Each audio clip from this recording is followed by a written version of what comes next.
Aujourd'hui, je pense qu'une grande partie de nos soucis économiques, sociétaux, sont liés à cet éloignement de la nature qu'on vit et qu'on continue de vivre. Bon, je vais pas détailler ça, mais en tout cas, ce qui est clair, c'est que se rapprocher de la nature, se rapprocher de ses rythmes, se rapprocher des grandes lois du vivant, en fait, tout simplement, peut nous permettre de trouver des solutions. Je crois que, comme le dit Camille Etienne, qui est activiste écologique, on doit changer radicalement notre manière d'être au monde. Ce changement, il passe par un rapprochement de la nature, parce que la nature est une source d'inspiration, parce que tout simplement se rapprocher de la nature en la connaissant mieux, parce que ça veut dire approcher ces grandes lois du vivant qui nous traversent tous, se rendre compte que les plantes, les animaux sont comme nous quelque part, mais ils ont gardé, on pourrait dire, une forme de sagesse qu'on a à redécouvrir. La croissance infinie, c'est ridicule. Dans la nature, ça n'existe pas. Une plante, voilà, ça germe, ça croît, et puis ça fleurit, et puis ça dépérit.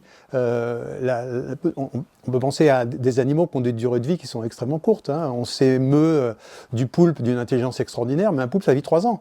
C'est pas, pour nous, c'est incroyable que qu'un organisme vivant ait cette intelligence et avec une vie aussi courte. Donc, voilà, se rapprocher de la nature, c'est reprendre quelque part des fondamentaux de ce que c'est que la vie, se ressourcer, mais se ressourcer à la fois physiquement, c'est pas seulement un footing, c'est se ressourcer, s'apaiser, s'émerveiller, et du coup, sans doute, trouver des solutions concrètes pour notre avenir.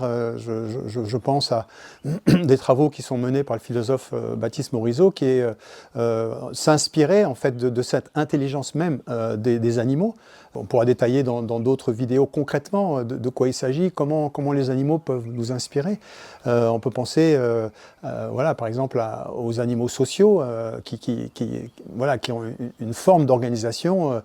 J'avais lu à l'époque le livre de Weber sur les fourmis, c'est incroyable. C'est à tel point, il peut y avoir des parallèles avec notre manière de faire. Donc, ce que je veux dire dans cette intelligence de la nature, c'est si on s'en rapproche, on la connaît mieux, on l'aime mieux, donc on va mieux la respecter, on va mieux en tenir compte dans notre vie quotidienne, et on va trouver les solutions pour demain dont on a besoin en fait pour nous sauver, nous, êtres humains, et sauver la planète.